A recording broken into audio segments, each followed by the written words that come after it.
এই ফতোয়া দিতে বাধ্য হবে যারা মূর্তি ভাস্কর্যকে এক করে এই দেশে মূর্তি সংস্কৃতির আমদানি করতে চাও, যারা এই দেশে ইসলামকে উৎখাত করতে চাও। তুমি সিদ্ধান্ত নাও, যদি তুমি মুসলমানের সন্তান হও, এরপরেও তুমি যদি এইগুলো ছাড়তে না পারো, কুফরি শিরক যদি ছাড়তে না পারো, মুফতিয়ানে কেরাম উলামায়ে কেরাম সিদ্ধান্ত নেবেন, তোমার বউ থাকবে না। অর্থাৎ কিয়ামতের দিন, যেদিন প্রতিটা মানুষ উলঙ্গ অবস্থায় উঠবে, ভয়াবহতা এই পরিমাণ হবে, একজন মানুষ পায়ের নিচে দাঁড়াতে গিয়ে যতটুকু জায়গা পায়, দাঁড়াতে গিয়ে পায়ের নিচে যতটুকু জায়গা পায়, ঠিক এতটুকু জায়গার ভিতরে ঠাই 50,000 বছর পর্যন্ত দাঁড়িয়ে থাকতে হবে। সেদিনকার ভয়াবহতা বুঝাতে গিয়ে আব্দুল কাদের জিলানী রহমতুল্লাহ আলাইহি দৃষ্টান্ত পেশ করেন। আল্লাহর নবী হযরতে ঈসা আলাইহিস সালাম আল্লাহর ভয়ে এই পরিমাণ প্রকম্পিত থাকবেন যে তার শরীরের লোমের গোড়া থেকে ঘামের পরিবর্তে রক্ত বের হবে। আল্লাহ বলেন, সেই দিন তোমার সম্পদ এবং সন্তান কোনো কাজে আসবে না, তবে কাজে আসবে এমন একটা অন্তর যেই অন্তরে গুনার কোনো দাগ নাই। প্রসঙ্গত উল্লেখ করতে হয় যে আল্লাহ সম্পদ আর সন্তানের কথা কেন বললেন,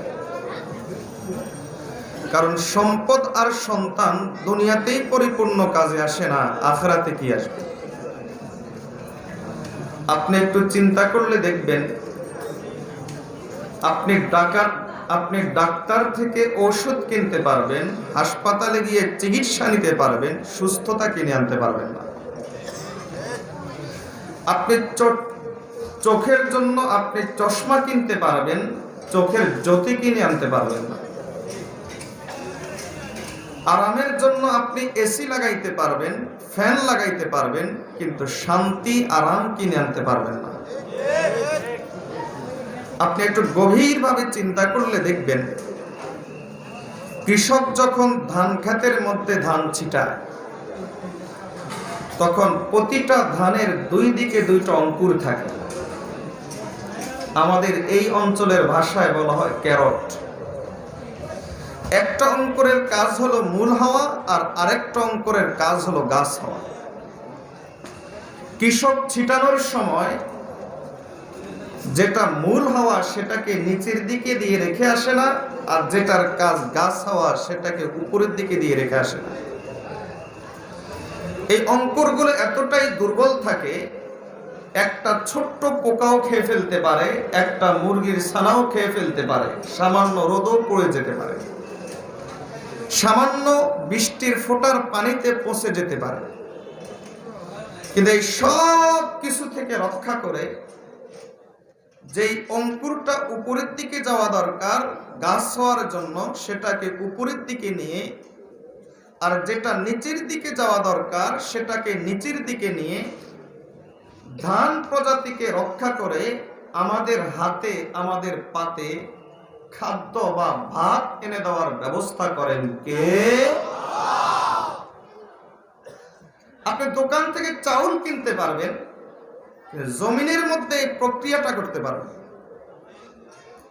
তাহলে বোঝা গেল দুনিয়াতে সম্পদ পরিপূর্ণ কাজে আসে না, আখিরাতে কি আসবে?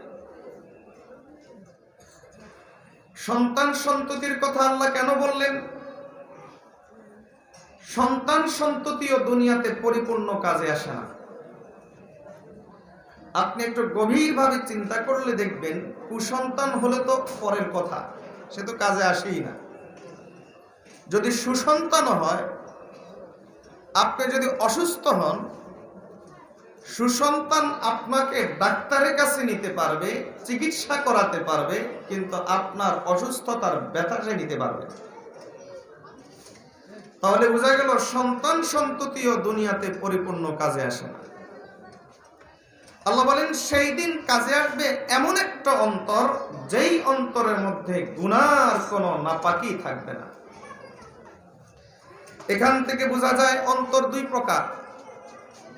এক প্রকারের অন্তর পাক আর আরেক প্রকারের অন্তর নাপাক।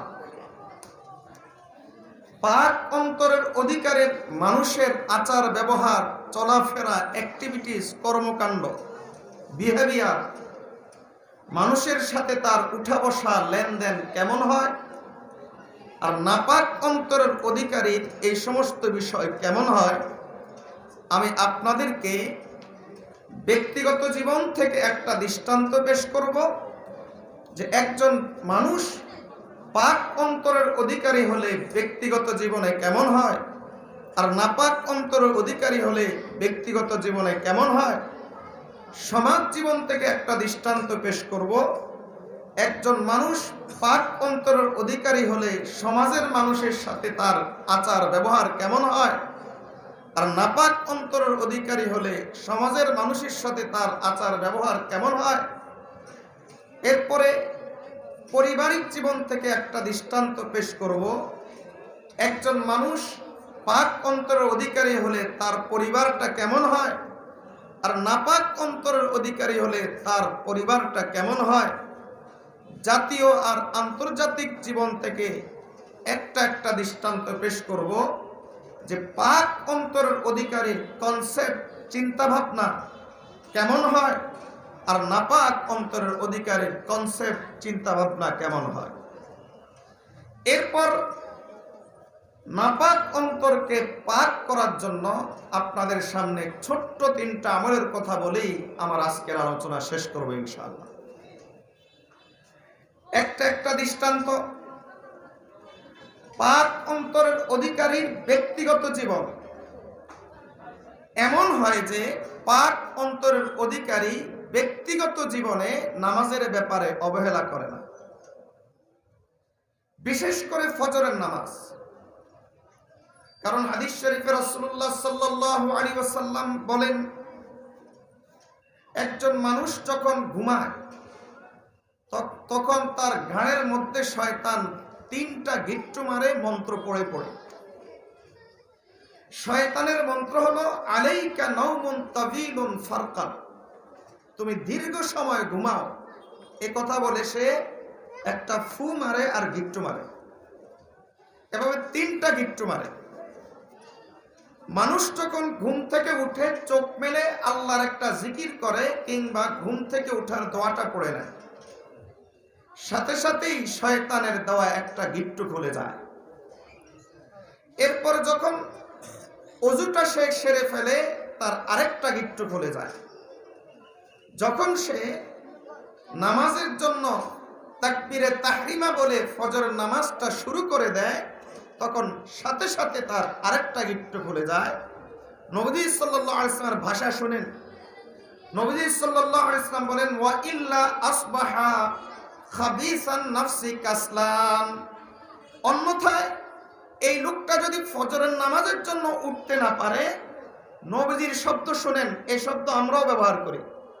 নবীজি বলেন, অন্যথায় এই লোকটার অন্তর অত্যন্ত খবিশ অবস্থায়, অত্যন্ত নাপাক অবস্থায়, অত্যন্ত অলস অবস্থায় উঠে সারা দিন আর সে ভালো কোনো কাজ করতে পারে না। হয় ফেসবুক নিয়ে পড়ে থাকে, কিংবা ইউটিউব নিয়ে পড়ে থাকে, কিংবা খেলাধুলার মধ্যে মত্ত থাকে, কিংবা দোকানপাটের আড্ডার ভিতরে মত্ত থাকে। ওয়াজ মাহফিলে আসার তৌফিক হয় না, দিনের কাজ করার তৌফিক হয় না, বাকি 4 ওয়াক্ত নামাজ আদায় করার তৌফিক তার হয় না। এই হাদিস থেকে বোঝা যায় যেই ব্যক্তি ফজরের নামাজে অবহেলা করে তার অন্তর নাপাক। পক্ষান্তরে ফজরের নামাজটা যেই ব্যক্তি সময় মতো আদায় করতে পারে, আল্লাহ তাআলা তার বাকি 4 নামাজ তাকে দিয়ে সময় মতো আদায় করানোর জিম্মাদারি নিজে নিয়ে নেন। এখন তো সামান্য অজুহাতে আমরা নামাজ পড়ি না। যুবকেরা বলে, হুজুর কাপড় ঠিক নেই, নামাজ কেমনে পড়বো? খুব ভালো করে শোনো যুবকেরা, নামাজ এমন এক ইবাদত, এই ইবাদতের ক্ষেত্রে কোনো প্রকার ওজর চলে না। তুমি দাঁড়িয়ে পড়তে পারো না, বসে পড়ো। বসে পড়তে পারো না, শুয়ে শুয়ে পড়ো। তোমার কাপড় নাই, কোনোভাবে কাপড়ের ব্যবস্থা করার সুযোগ নাই, ল্যাংটো হয়ে নামাজ পড়ো। তুমি নাপাক, পাক হওয়ার কোনো সুযোগ নাই, তায়াম্মুম করো। তায়াম্মুম করার সুযোগ নাই, নাপাক অবস্থায় নামাজ পড়ো। ক্যাবলা খুঁজে পাচ্ছ না, অনেক চেষ্টা করেও যেদিকে ইচ্ছা সেদিকে ফিরে নামাজ পড়ো। শত্রু তোমাকে দৌড়াচ্ছে, নামাজের ওয়াক্ত চলে যাচ্ছে, ওই অবস্থায় নামাজ পড়ো। পুলিশ তোমাকে দৌড়াচ্ছে, তো নামাজের ওয়াক্ত চলে যাচ্ছে, ওই অবস্থায় নামাজ পড়ো। বাসে তুমি ঝুলে আসো, কন্ট্রাক্টরকে বলার পরেও বাস থামাই নাই, তুমি নামে নামাজ পড়ার সুযোগ হয় নাই, ঝুলে ঝুলে নামাজ পড়ো। জিহাদের ময়দানে আসো, চারিদিক থেকে শত্রু গুলি বৃষ্টি আসতেছে, এখন একটু এদিক থেকে সেদিকে তাকালেই আমি যেই কোনো সময়ে শাহাদাত বরণ করতে পারি, কোনো অবস্থাতেই আমি এখান থেকে নড়তে পারছি না, অপরদিকে নামাজের ওয়াক্ত চলে যাচ্ছে, ওই অবস্থায় নামাজ পড়ো। নামাজ এমন এক ইবাদত, এই ইবাদত কোনো অবস্থাতে আল্লাহ মাফ করেন নাই। কারণ যেই ব্যক্তি আল্লাহকে সিজদা দিতে পারে না, যেই ব্যক্তি আল্লাহর কাছে মাথা টেকাইতে পারে না, এমন লোকরাই শেষ পর্যন্ত ধর্মনিরপেক্ষ মতবাদ, মানব রচিত মতবাদ, সমাজতন্ত্র, জাতীয়তাবাদ কিংবা মূর্তি পূজার কারণে মূর্তি পূজার সামনে মাথা নোয়া। এজন্য একজন ব্যক্তির ব্যক্তিগত জীবন নাপাক, আলামত হলো তার জিন্দেগিতে নামাজ থাকবে না। নাপাক অন্তরে, পক্ষান্তরে পাক অন্তরের অধিকারী লোকের জিন্দেগিতে নামাজের ব্যাপারে গুরুত্ব থাকবে। নামাজের ব্যাপারে সর্বনিম্ন গুরুত্ব হলো ওয়াক্ত মতো নামাজ পড়া, আর সর্বোচ্চ গুরুত্ব হলো তিনটা কাজ করা। এই তিনটা কাজ যদি আপনার কাছে থাকে, তাহলে বোঝা গেল আপনি সর্বোচ্চ গুরুত্ব নামাজের ব্যাপারে দিয়েছেন। আর এই তিনটা কাজ যদি আপনি করতে পারেন, নবী সাল্লাল্লাহু আলাইহি ওয়াসাল্লাম বলেন, কিয়ামতের দিন যদি তোমার আমলনামাতে গুনাহ থাকেও, আল্লাহ তোমার গুনাহগুলোকে মিটিয়ে দিবেন। তোমার মর্যাদা যদি আল্লাহর কাছে কম থাকেও, আল্লাহ তোমার মর্যাদাকে উঁচু করে দিবেন। নবীজির ভাষায়, আলা আদুল্লুকুম ইলা আমালিন মা ইয়ামহুল্লাহু বিহিল খাতায়া ওয়া ইয়ারফাউ বিহিদ দারাজাত। ক্বালু বালা ইয়া রাসূলাল্লাহ। ক্বালা ইসবাগুল ওযুই ইনদাল মাকারি ওয়া কাসরাতুল খুতা ইলাল মাসাজিদ ওয়া ইনতিজারুস সালাতি বাদাস সালাহ। নবীজি সাল্লাল্লাহু আলাইহি ওয়াসাল্লাম বলেন, তিনটা কাজ করবা, ওযু করতে মনে চায় না, অলসতার কারণে, শীতের কারণে গুনায় ডুবে আছো, এজন্য অলসতায় ধরে গেছে। ফেসবুক নিয়ে পড়ে আছো, অলসতায় ধরে গেছে। ইউটিউব নিয়ে পড়ে আছো, ইবলিস ধরে ফেলেছে, এখন তোমার ওযু করতে মনে চায় না, উঠতে মনে চায় না। এই অবস্থাতে তুমি গুনাহকে লাথি মেরে অলসতাকে ঝেড়ে ফেলে ওযু করো। আর 2 নম্বর কাজ হলো, তুমি এক ওয়াক্ত নামাজ আদায় করার পরে দ্বিতীয় ওয়াক্ত নামাজের জন্য বারবার মনের দিক থেকে অপেক্ষা করো কখন আজান হবে। এজন্য তুমি বারবার ঘুরে যদি দেখো, আর বারবার যদি তুমি আজানের ব্যাপারে চোখান না থাকো।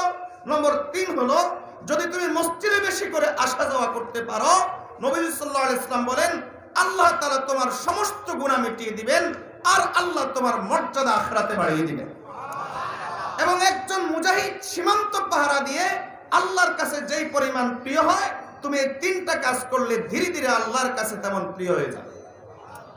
আল্লাহ আমাদেরকে নামাজের ব্যাপারে সর্বোচ্চ গুরুত্ব দেওয়ার তৌফিক দান করুন। পাক অন্তরের অধিকারীর পরিবার কেমন হয়, আর নাপাক অন্তরের অধিকারীর পরিবার কেমন হয়? পাক অন্তরের অধিকারীর পরিবার, পারিবারিক জীবনে তার পর্দা থাকে না। নাপাক অন্তরের অধিকারীর পরিবার, পারিবারিক জীবনে তার পর্দা থাকে না। পক্ষান্তরে পাক অন্তরের অধিকারীর পরিবার, পারিবারিক জীবনে তার পর্দা থাকে। আশা করি আমাদের বুঝতে অসুবিধা হচ্ছে না যে আমাদের সমাজের কত মানুষের অন্তর নাপাক আর কি পরিমাণ মানুষের অন্তর পাক।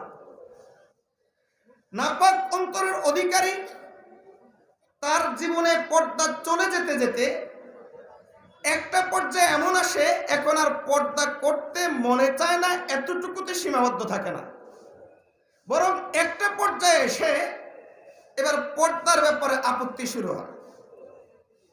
আল্লামা আলুসি বাগদাদি রহমতুল্লাহ আলাইহি একটা চরম সত্য কথা লিখেছেন।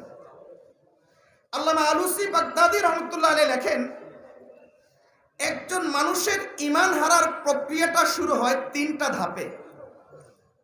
প্রথম ধাপ হলো অমুসলিমদের আচার ব্যবহার সংস্কৃতি তার কাছে ভালো লাগে।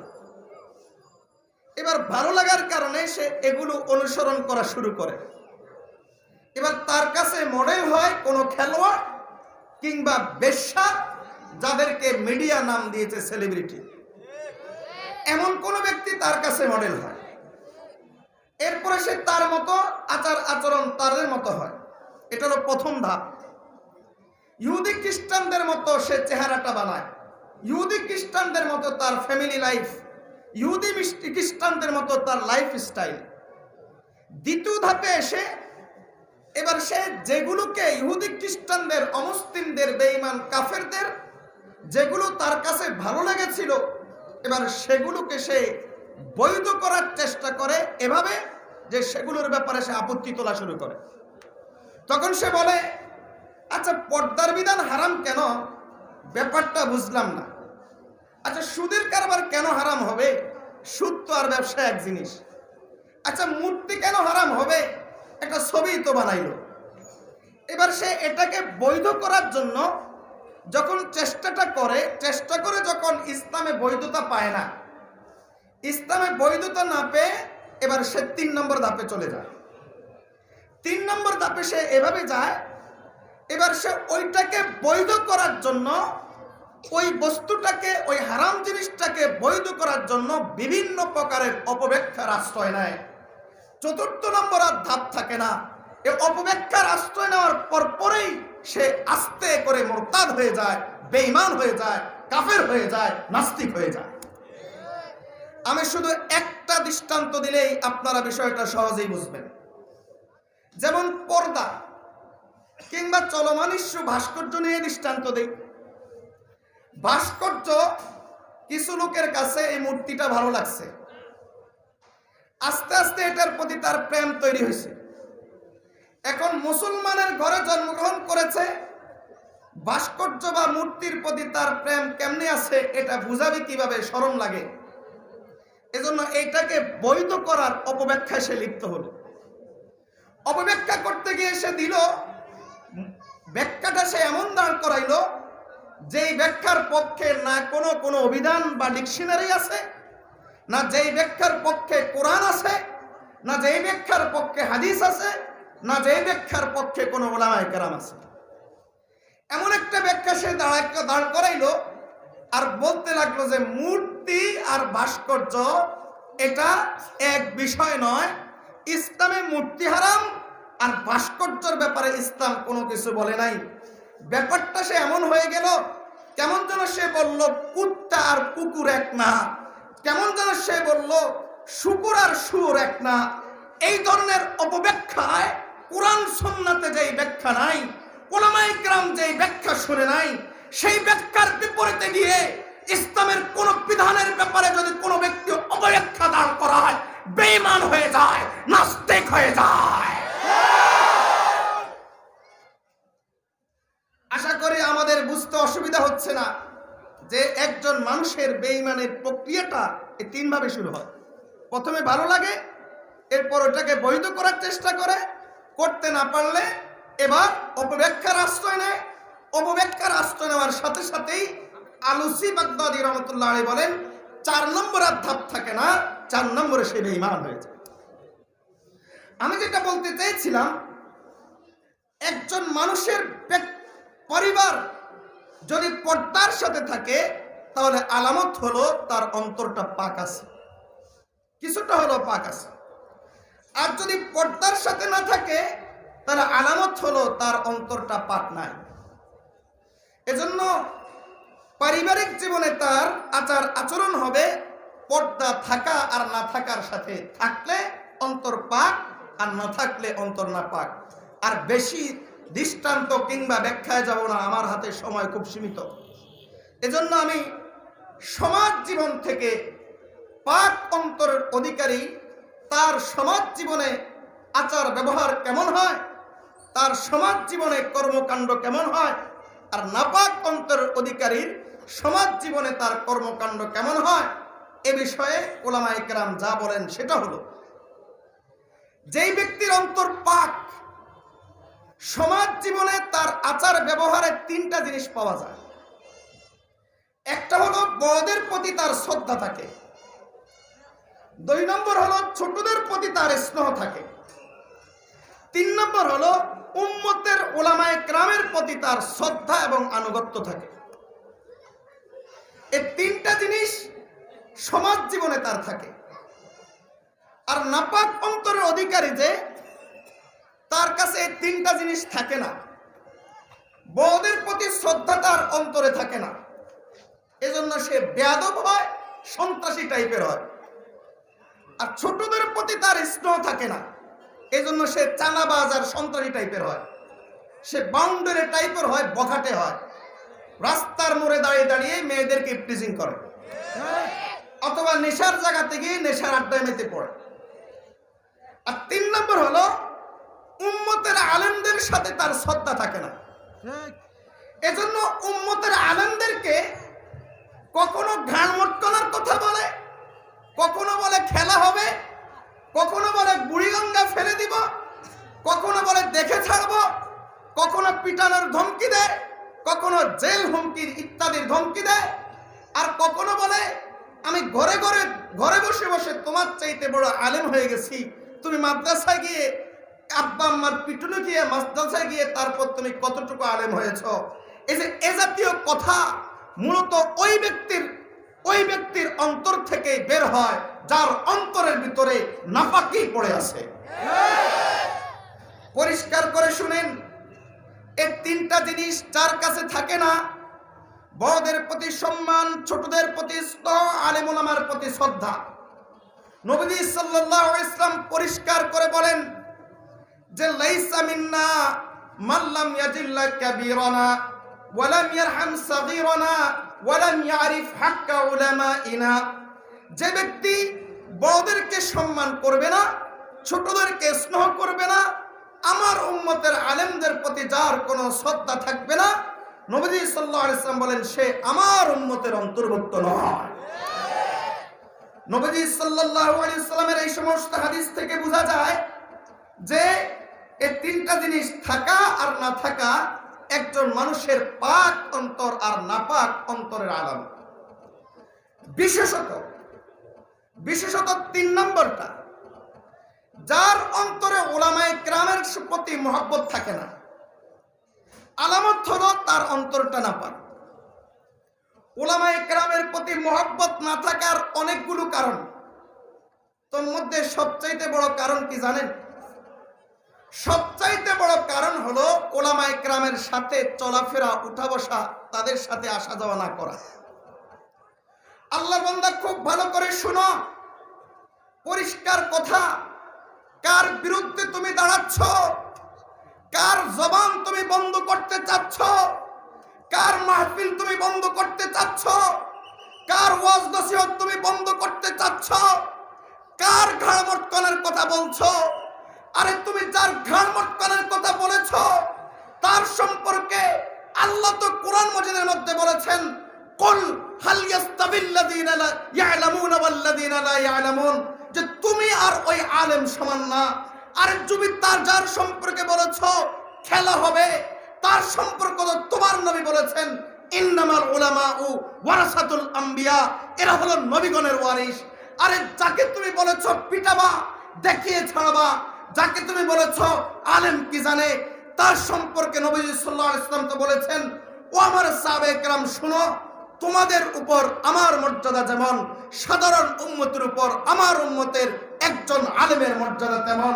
ও দুনিয়ার মানুষ, তুমি জানো না তুমি যার পক্ষাবলম্বন করে, যেই চেতনায় তুমি অন্ধ হয়ে, যেই দলে তুমি পড়ে, যে দলান্ধ হয়ে, যে মূর্তি প্রেমের ভিতরে পড়ে, যে ভাস্কর্য পূজার ভিতরে পড়ে তুমি উলামায়ে কেরামকে গালি দিচ্ছ, তুমি মনে করেছো তুমি বেটা হয়ে গিয়েছো। আজ দুনিয়ার মানুষ খুব ভালো করে শুনো, তুমি যখন তোমার দলকে কিছু দিতে পারবা, তখন তোমার দলের কাছে তোমার মূল্য থাকবে। যখন তার জন্য তুমি স্লোগান তুলতে পারবা, তখন সে তোমাকে মূল্য দিবে। যখন তুমি তোমার নেতার জন্য চাঁদাবাজি করতে পারবা, তখন তোমার নেতা তোমাকে মূল্য দিবে। যখন তুমি তোমার নেতার জন্য আরেকজনের ঘাড় মটকাইতে পারবা, তখন তোমার নেতা তোমাকে মূল্য দিবে। এগুলো বাদ দাও, দেখবা তোমার ওই নেতার কাছে তোমার 4 আনা পরিমাণ দাম নাই। আল্লাহর কসম, উলামায়ে কেরাম তোমাদের ঈমানের কারণে এই মূর্তি ভাস্কর্যকে কেন্দ্র করে কি পরিমাণ মানুষ নাস্তিক হচ্ছে, কি পরিমাণ মানুষ মুরতাদ হচ্ছে। তোমাদের অন্তরে কোনো প্রকার জ্বালা না থাকতে পারে, তোমাদের হৃদয়ে কোনো প্রকার ব্যথা না থাকতে পারে। এই উম্মতের হাজার হাজার আলেম রাতের তাহাজ্জুদ উঠে সিজদায় পড়ে আল্লাহর কাছে মাফ চায়, ওগো আল্লাহ এই জাতির ঈমানকে আপনি হেফাজত করেন। উম্মতের হাজার হাজার আলেম রাতের অন্ধকারে উঠে চোখের পানি দিয়ে তোমার ঈমানের জন্য, ও আল্লাহর বান্দা, তোমার নেতা তোমার জন্য কাঁদে না, তোমার নেত্রী তোমার জন্য কাঁদে না, তোমার চেতনা তোমার জন্য কাঁদে না, কাঁদে তোমার জন্য এই উম্মতের উলামায়ে কেরাম। সুতরাং কার ব্যাপারে তুমি অন্ধ হয়েছো? কাকে তুমি গালি দিচ্ছ? মূর্তি ভাস্কর্য এক নয় বলে তুমি যে ইসলাম থেকে খারিজ হয়ে যাচ্ছ। এখন তো ক্ষমতার দাপট দেখাইতে পারো, একদিন আখের তো তোমাকে তো মরতে হবে, তোমাকে তো কবরে যেতে হবে। সেই দিন দেখবা যে তোমার এই সমস্ত নেতা নেত্রী কোনো কাজে আসে নাই, বরং তুমি আল্লাহর কাছে ফরিয়াদ করে বলবো, ওগো আল্লাহ আমাকে যদি শাস্তি দেন তাহলে আমার নেতাটারে ডাবল শাস্তি দেন, কারণ আমার নেতাটা আমাকে ভুল পথে পরিচালিত করেছিল। সেই দিন তোমার আত্মচিৎকার কোনো কাজে আসবে না।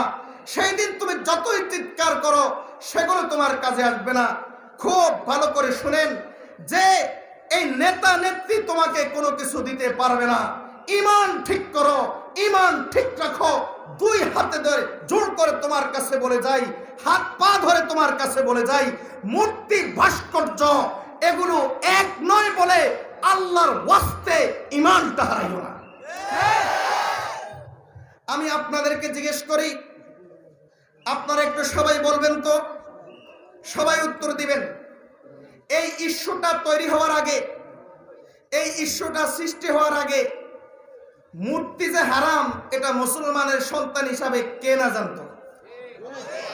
ছোট্টবেলা থেকে নবীজি সাল্লাল্লাহু আলাইহি ওয়াসাল্লাম কাবার মূর্তিগুলো ভেঙে ফেলছেন, কোন মুসলমানের সন্তান তার মা দাদির কাছে শুনে নাই? প্রত্যেক মুসলমানের সন্তান এই কথাগুলো শুনেছে।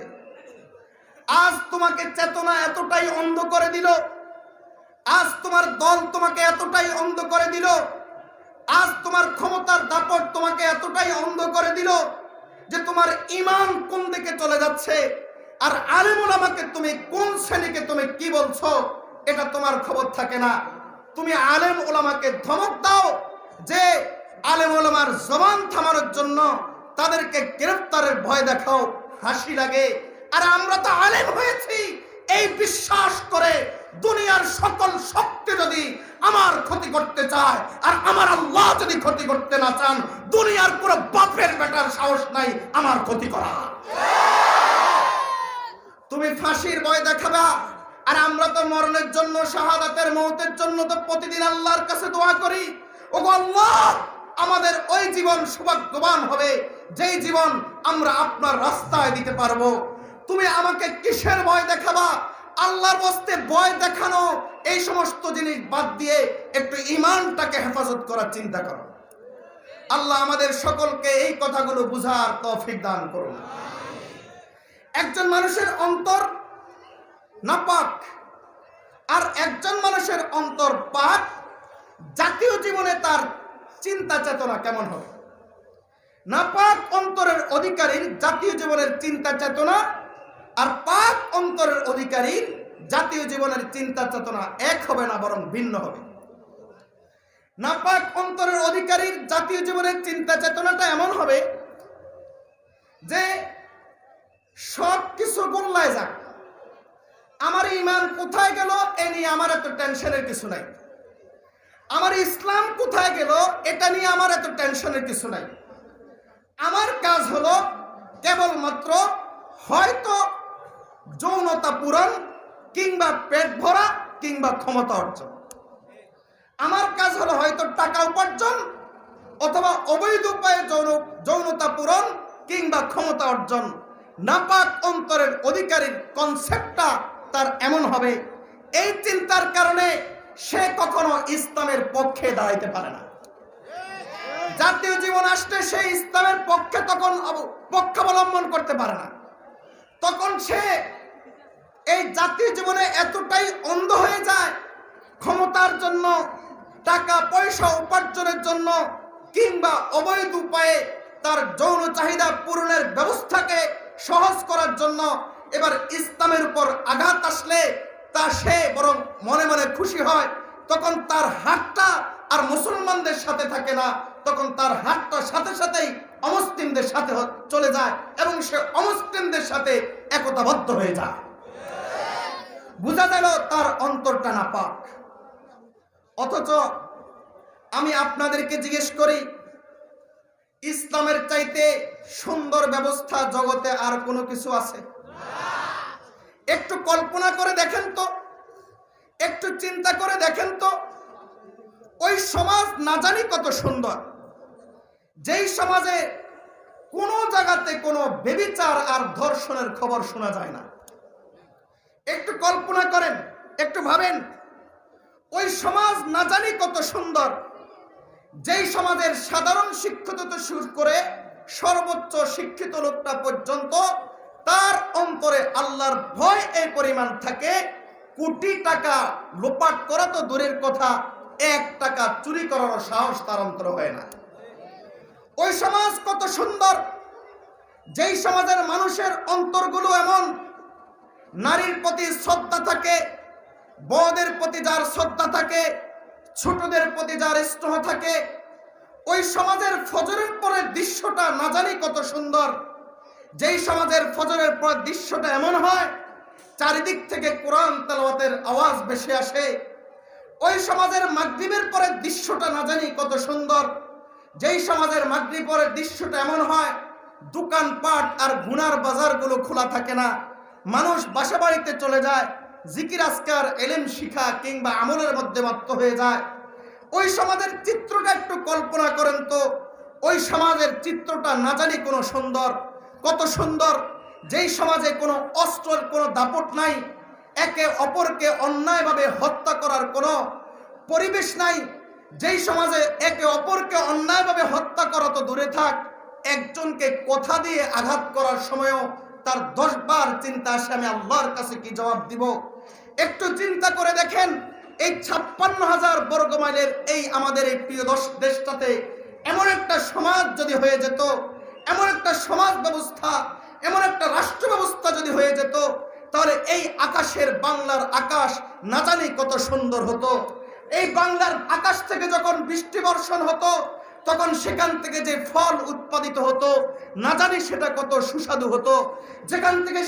সেখান থেকে যে ফুলটা উৎপাদিত হতো না জানি সেই ফুল কত সুন্দর হতো।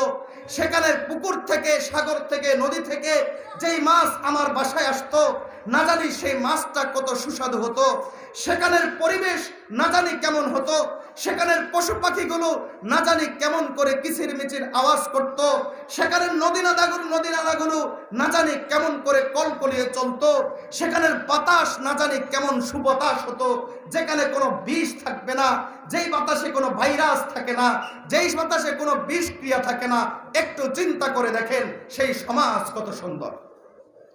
ও আল্লাহর বান্দা, খুব ভালো করে বুঝেন, বহু বছর দেখেছেন, ব্রিটিশ থেকে দেখেছেন, পাকিস্তান দেখেছেন, এরপর বাংলাদেশ দেখছেন।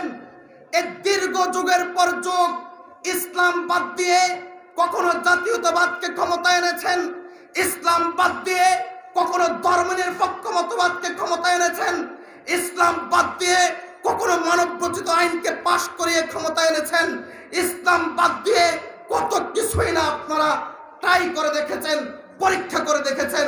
কোনোটাতেই শান্তি আসে নাই, কোনোটাতেই নিরাপত্তা আসে নাই। এর কারণ হলো, আল্লাহর কসম করে বলছি, আমাদের এই দেশের ভবিষ্যৎ নিরাপত্তা, শান্তি ধর্মনিরপেক্ষতাবাদের উপর নির্ভর করে না, জাতীয়তাবাদের উপর নির্ভর করে না। এই দেশের ভবিষ্যৎ, এই দেশের শান্তি, এই দেশের নিরাপত্তা নির্ভর করে ইসলামের উপর, ইসলামের উপর, ইসলামের উপর।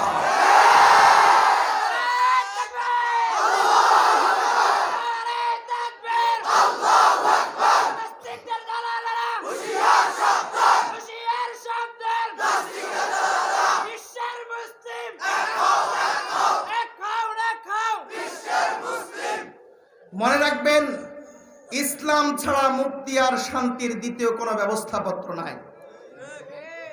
এর কারণ হলো, ইন্নাদ-দীনা ইনদাল্লাহিল ইসলাম, আল্লাহর কাছে একমাত্র ধর্মের নাম হলো ইসলাম। আর এই দেশের শিকড়ের ভিতরে ইসলাম আছে। এই দেশের ইসলামের শিকড় কতটা গভীর, কারণ এই দেশে ইসলাম যিনি এনেছেন, হযরত শাহজালাল ইয়ামানী রহমতুল্লাহ আলাইহি, কিংবা যুবক মুহাম্মদ ইবনে কাসেম রহমতুল্লাহ আলাইহি থেকে শুরু করে এই দেশে ইসলাম প্রতিষ্ঠার জন্য হাজার হাজার মুজাহিদের রক্ত এই দেশের মরুভূমি, এই দেশের ভূমির ভিতরে আছে। এই দেশে ইসলামকে প্রতিষ্ঠিত করার জন্য লক্ষ লক্ষ মুহাদ্দিসের রাত দিন এক করা মেহনত আছে, লক্ষ লক্ষ মুবাল্লিগের রাত দিন এক করা মেহনত আছে। এই দেশে ইসলামকে প্রতিষ্ঠিত করার জন্য আল্লাহর ওলিদের রাতে তাহাজ্জুদের চোখের পানি আছে। তোমার মতো দু চার পাঁচটা দালাল এই দেশ থেকে ইসলামকে বিতাড়িত করতে পারবে না। এই দেশ থেকে ইসলামকে বিতাড়িত করার স্বপ্ন দেখিও না। মনে রাখবেন, বলতে পারেন, হুজুর অবস্থা তো ভার খারাপ, এখন তো আপনারাও কথা বলতে পারেন না, উলামায়ে কেরামও তো কথা বলতে পারে না, ইসলাম তো দেখি বিতাড়িত হয়েই যাচ্ছে। না আল্লাহর বান্দা, হঠাৎ করে কোনো অপশক্তি যতই সে উচ্ছ্বসিত হয়ে উঠুক, হঠাৎ করে কোনো অপশক্তি যতই ফেরাইত উঠুক, মনে রাখবেন, সে অপশক্তি কখনো স্থায়ী হয় না। এই উম্মত ইসলাম প্রতিষ্ঠিত করার জন্য প্রয়োজনে উলামায়ে কেরাম ডাক দিলে আরেকটা জিহাদ করার জন্য প্রস্তুত আছে।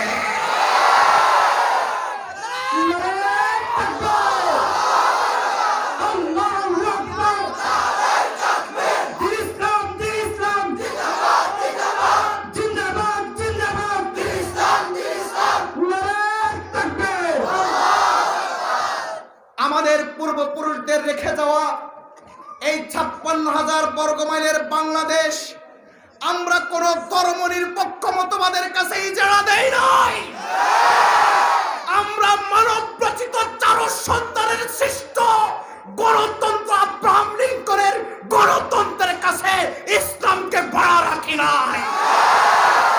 আমরা জাতীয়তাবাদের কাছে ইসলামকে ইজারা দিয়ে দেই নাই।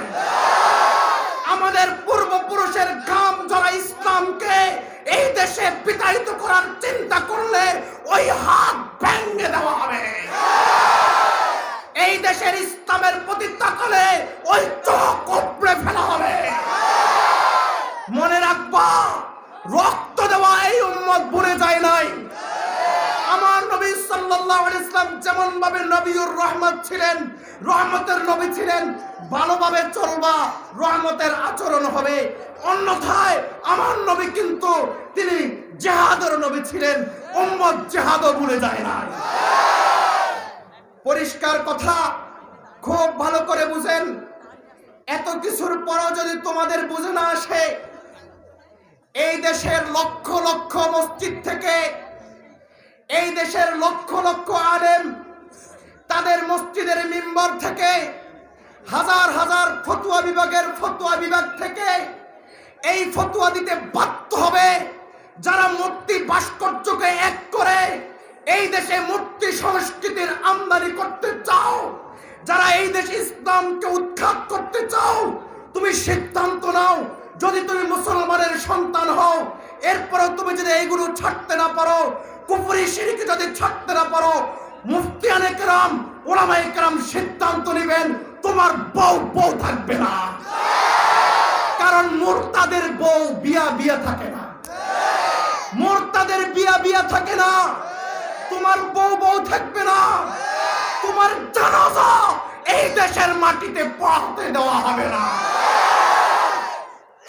খুব ভালো করে বুঝেন, এই ফতোয়া কিন্তু চলে আসবে।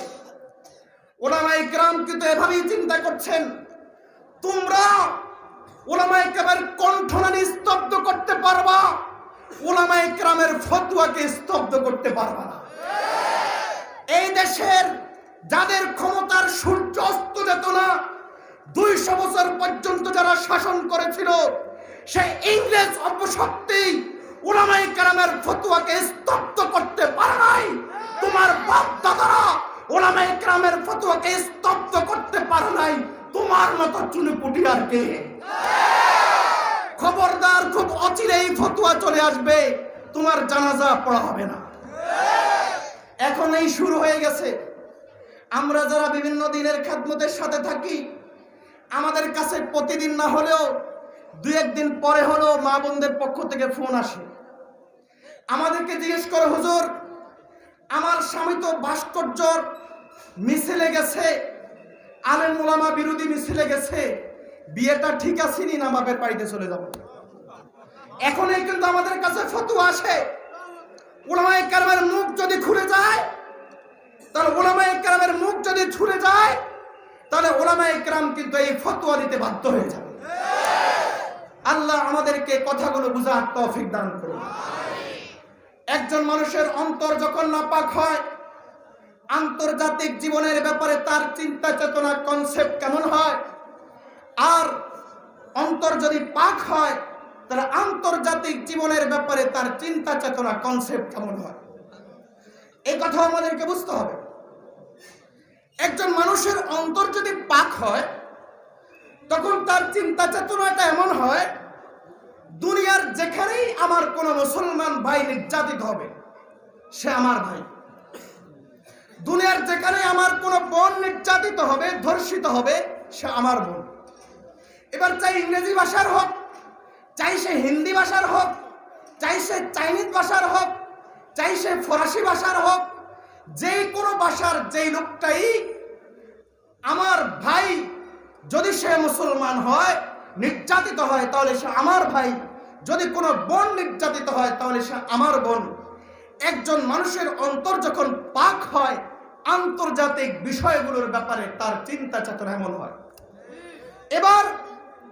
এবার সে পারলে সহযোগিতা করে, অন্তত আল্লাহর কাছে হাত তুলে 2 ফোঁটা চোখের পানি দিয়ে হলে বলে, ওগো আল্লাহ আপনি কাশ্মীরের মুসলমানকে হেফাজত করেন, ওগো আল্লাহ আপনি বার্মার মামুনদের ইজ্জত রক্ষা করেন, ওগো আল্লাহ আপনি ফিলিস্তিনের মামুনদের ইজ্জত রক্ষা করেন। এভাবে সে সহযোগিতা করতে না পারলো, অন্তত চোখের পানি দিয়ে হলো আল্লাহর কাছে দোয়া করে। আলামত হলো তার অন্তরটা এখনো ঠিক আছে, কুফুরের নাপাকি এখনো লেগে যায় নাই। আর যখন তার অন্তরটা নাপাক হয়ে গেলে আন্তর্জাতিক বিষয়গুলোতে কোথায় ইসলাম আসলো আর কোথায় ইসলাম গেল, কোথায় আমাদের মা বোনরা নির্যাতিত হলো আর কোথায় আমাদের মা বোনরা নির্যাতিত হয় নাই, এই ব্যাপারে তার কোনো মাথা ব্যথা তো থাকেই না। এমনকি আন্তর্জাতিক অঙ্গনে আমার নবীর ইজ্জত নিয়ে ব্যঙ্গচিত্র করলো, তার অবস্থাটা এমন হয় যে তাদের দাদা বাবুদেরকে খুশি করার জন্য প্রয়োজনে নবীর আশেকদেরকে দমন করার কাজে লেগে যায়, তবু নবী প্রেমের সঙ্গে দাঁড়াইতে পারে না।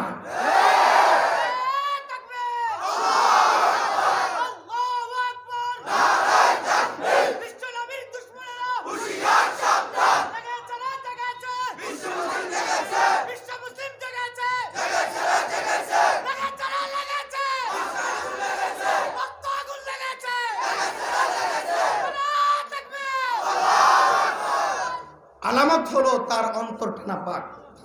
আমার হাতে আর মাত্র 12 মিনিট আছে।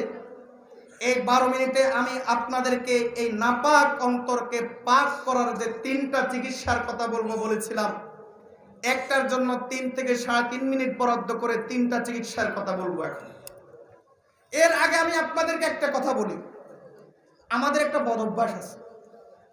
বদ অভ্যাস হলো যখন কোনো দোষের কথা আলোচনা হয় তখন আমাদের আঙ্গুলটা আরেকজনের দিকে চলে যায়, বলে দেখো ওই লোকটা এমন, হুজুর কিন্তু আজকে তারা ভালো করে দিছে, ঠিক না? না আল্লাহর বান্দা, এই কথাগুলো আমি সমাজের অন্য লোকের দিকে আঙ্গুল তোলার জন্য আপনাদেরকে বলি নাই।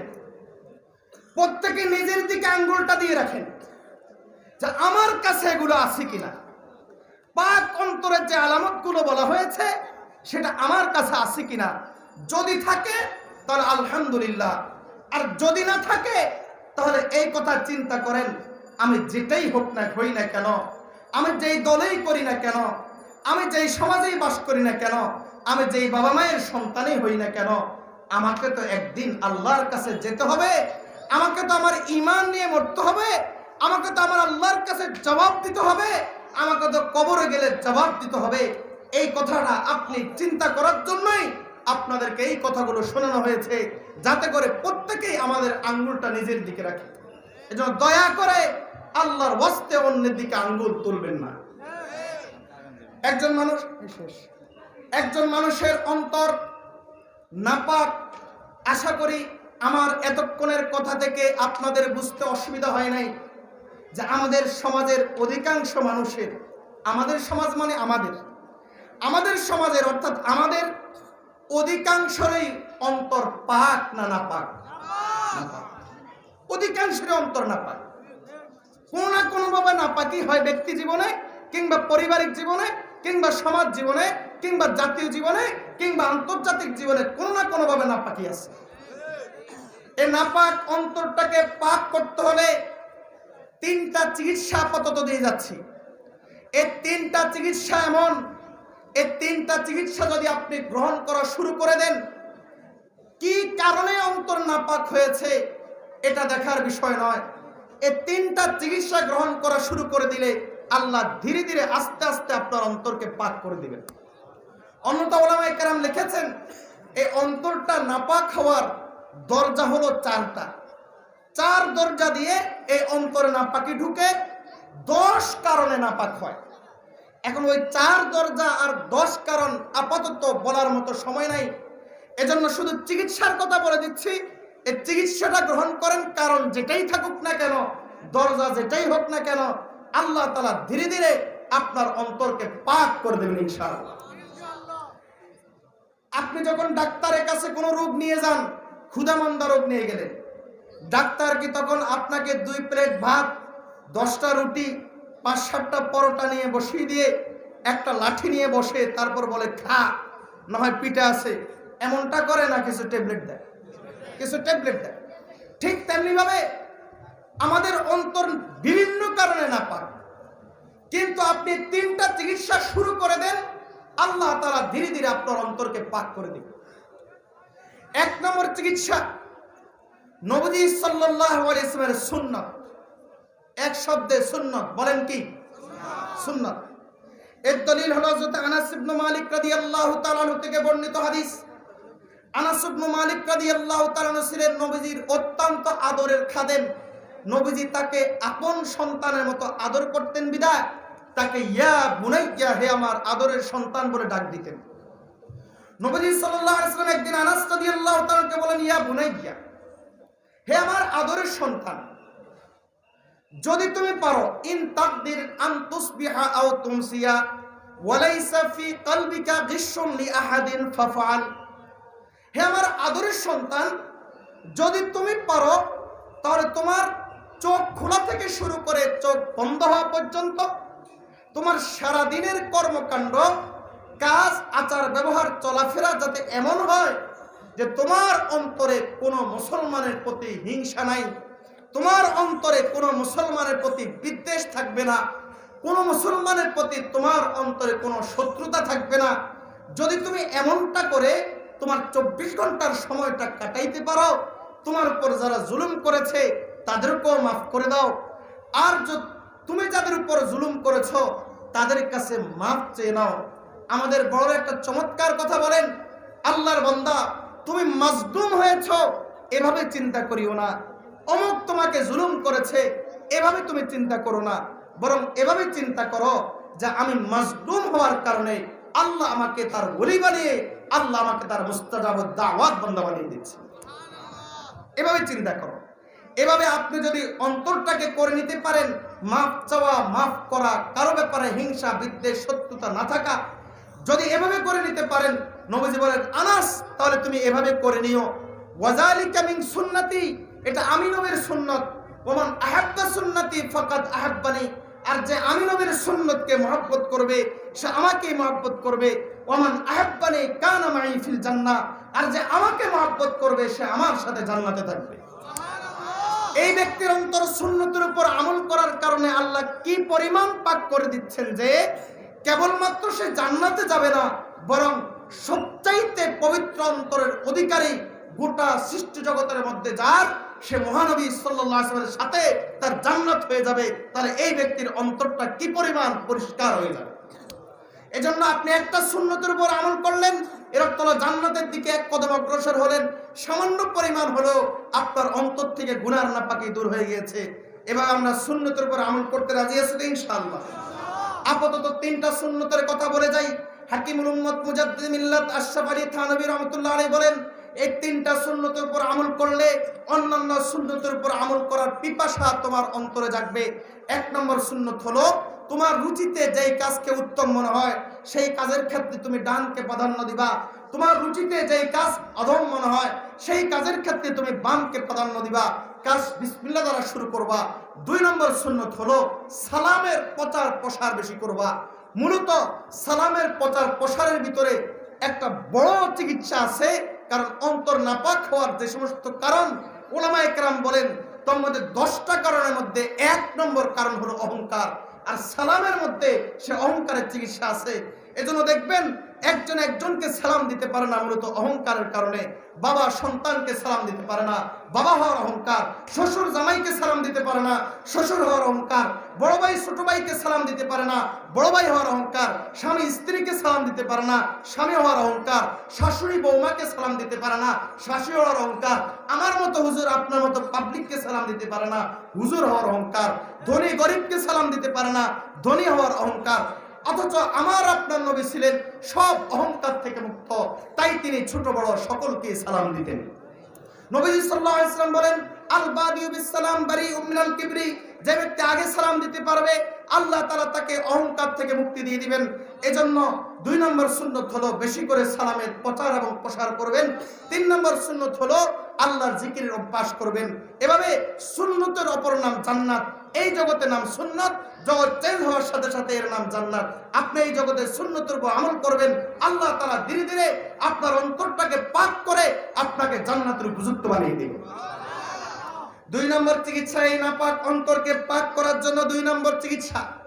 2 নম্বর চিকিৎসা হলো হাক্কানি উলামায়ে কেরামের সাথে থাকবেন, তাদের সাথে চলাফেরা করবেন, তাদের সাথে উঠা বসা করবেন। দেখবেন আপনার মধ্যে ইলমের জজবা আসবে, আমলের জজবা আসবে, দাওয়াতের জজবা আসবে, জিহাদের জজবা আসবে। আপনার মধ্যে যত নেক আমল আছে সব নেক আমলের জজবা চলে আসবে। হাক্কানি উলামায়ে কেরামের সাথে থাকেন, দেখবেন গুনাহ ছেড়ে দেওয়ার জজবা আপনার অন্তরে আসবে। দমকে দমে কলবে নুরানি হুই, মর্দে হক সে মিলকে হক্কানি হুই। এভাবে আপনার অন্তর একজন নুরানি অন্তরের সাথে থাকলে ধীরে ধীরে আপনার অন্তরটাও নুরানি হয়ে যাবে। পারবেন তো ইনশাআল্লাহ? আমার আলোচনা শেষ করছে, এদিকে খেয়াল করেন। 3 নম্বর, এই অন্তরের চিকিৎসার জন্য 3 নম্বর আমল হলো বেশি করে আল্লাহর জিকির করবেন, আল্লাহর জিকিরের কিছু অভ্যাস করবেন। কারণ নবীজি সাল্লাল্লাহু আলাইহি ওয়াসাল্লাম বলেছেন লিকুল্লি শাইইন সাকারাতুন ওয়া সাকারাতুল কুলুবি যিকরুল্লাহ। প্রত্যেক জিনিস নাপাক হয়ে গেলে, ময়লা হয়ে গেলে তা পরিষ্কার করার মাজুনি আছে। আর এই কলব যখন নাপাক হয়ে যায় এটাকেও পরিষ্কার করার মাজুনি আছে। এই মাজুনির নাম হলো আল্লাহর জিকির। আপনি এই জিকিরটা বেশি করে করবেন, আপনার অন্তর ধীরে ধীরে পাক সাফ হতে থাকবে। আমার আলোচনা শেষ। গোটা আলোচনা যাতে বাড়িতে নিয়ে যেতে পারেন এজন্য 2 মিনিটে গোটা আলোচনার সার সংক্ষেপ বলে দিচ্ছি। আল্লাহ তাআলা কোরআন মাজিদের মধ্যে বলেন, সেই দিন কিয়ামতের দিন তোমার সন্তান সন্ততি সম্পদ কোনো কাজে আসবে না, তবে কাজে আসবে এমন একটা অন্তর যেই অন্তরে গুনার কোনো নাপাকি থাকবে না। এখান থেকে বোঝা যায় অন্তর 2 প্রকার। এক প্রকারের অন্তর নাপাক, আরেক প্রকারের অন্তর পাক। নাপাক অন্তর আর পাক অন্তর ব্যক্তির তাদের বিহেভিয়ার, আচার আচরণ, অ্যাক্টিভিটিস, কর্মকাণ্ড, চলাফেরা একরকম হয় না। কারণ একজন জান্নাতের যাত্রী, একজন জাহান্নামের যাত্রী। নাপাক অন্তরের অধিকারীর ব্যক্তিগত জীবনে নামাজের প্রতি গুরুত্ব থাকে, বিশেষ করে ফজরের নামাজ। নাপাক অন্তরের অধিকারীর ব্যক্তি জীবনে নামাজের প্রতি গুরুত্ব থাকে না, বরং গুনার প্রতি তার ঝোঁকটা বেশি থাকে। পাক অন্তরের অধিকারীর পারিবারিক জীবনে পর্দা থাকে, নাপাক অন্তরের অধিকারীর পারিবারিক জীবনে পর্দা থাকে না। পাক অন্তরের অধিকারীর জাতীয় জীবনের ব্যাপারে তার চিন্তা চেতনা এমন থাকে, পাক অন্তরের অধিকারীর সমাজ জীবনের ব্যাপারে তার অবস্থাটা এমন থাকে, বড়দের প্রতি তার শ্রদ্ধা থাকে, ছোটদের প্রতি তার স্নেহ থাকে, আলেম ওলামার প্রতি তার শ্রদ্ধা থাকে। আর নাপাক অন্তরের অধিকারী যারা, তার বড়দের প্রতি শ্রদ্ধা থাকে না, ছোটদের প্রতি স্নেহ থাকে না, আলেম ওলামার প্রতি শ্রদ্ধা থাকে না। পাক অন্তরের অধিকারীর জাতীয় জীবনটা এমন হয় যে ইসলামের উপর আঘাত আসলে সে সব কিছু বিসর্জন দেওয়ার জন্য প্রস্তুত থাকে, এমনকি প্রয়োজন নিজের প্রাণটাও হলো। আর নাপাক অন্তরের অধিকারীর অবস্থাটা এমন হয়, ইসলাম কোথায় গেল আর কোথায় থাকলো, ঈমান থাকলো কি গেল, এটা আমার দেখার বিষয় না। আমার কাজ হলো হয় ক্ষমতা অর্জন, অথবা আমার কাজ হলো টাকা পয়সা লাভ উপার্জন করা, অথবা আমার কাজ হলো অবৈধ উপায়ে যৌন চাহিদা পূরণ করা। এই তিনটা তার চিন্তা চেতনা থাকে। পাক অন্তরের অধিকারীর আন্তর্জাতিক জীবন বিষয়গুলোর ব্যাপারে তার চিন্তা ধারণা এমন থাকে, আমার ভাই মুসলিম বিশ্বের যেখানেই থাকুক না কেন, যদি সে মুসলমান হয় আমার ভাই, আমার বোন বিশ্বের যেখানেই থাকুক না কেন, যদি সে মুসলিম হয় আমার বোন।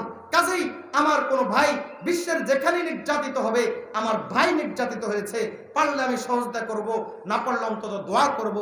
আর আমার বোন মুসলিম বিশ্বের যেখানেই নির্যাতিত হবে, আমার বোন নির্যাতিত হয়েছে, পারলে আমি তার জন্য সহযোগিতা করব, না পারলে অন্তত তার জন্য দোয়া করব। আর এই নাপাক অন্তরকে পাক করার অনেকগুলো পদ্ধতি, তোর মধ্যে তিনটা দিয়ে কাজ শুরু করেন, আল্লাহ ধীরে ধীরে অন্তরটাকে পাক করে দিবেন। এক নম্বর কাজ হলো সুন্নত। সুন্নতের উপর আপনি একদিকে আমল করবেন, আরেকদিকে আল্লাহ আপনার অন্তরকে পাক করতে থাকবেন। নম্বর 2 হলো হক্কানে উলামা ইকরামের সাথে মহব্বত, তাদের সাথে চলাফেরা উঠা বসা। আপনি উলামা ইকরামের সাথে উঠা বসা করবেন, চলাফেরা করবেন, আসা যাওয়া করবেন। আরেকদিকে আল্লাহ তাআলা আপনার অন্তরকে পাক করতে থাকবেন। নম্বর 3 হলো আল্লাহর জিকির করা। আপনি একদিকে আল্লাহর জিকির অন্তরে ঢালতে থাকবেন, আরেকদিকে আল্লাহ আপনার অন্তরকে পাক করতে থাকবেন। আল্লাহ শ্রোতাকে, বক্তাকে, সকলকে অন্তরকে পাক সাফ করার তৌফিক দান করুন। আল্লাহর দিদার এমনভাবে পাক করার তৌফিক দান করুন যাতে আল্লাহর দিদারের যোগ্যতা অর্জন হয়ে যায় এবং যাতে জান্নাতুল ফেরদাউসের মালিক হয়ে যায়। আল্লাহ আমাদের সকলকে সেই তৌফিক দান করুন। ওয়া আখিরু দাওয়ানা আলহামদুলিল্লাহ।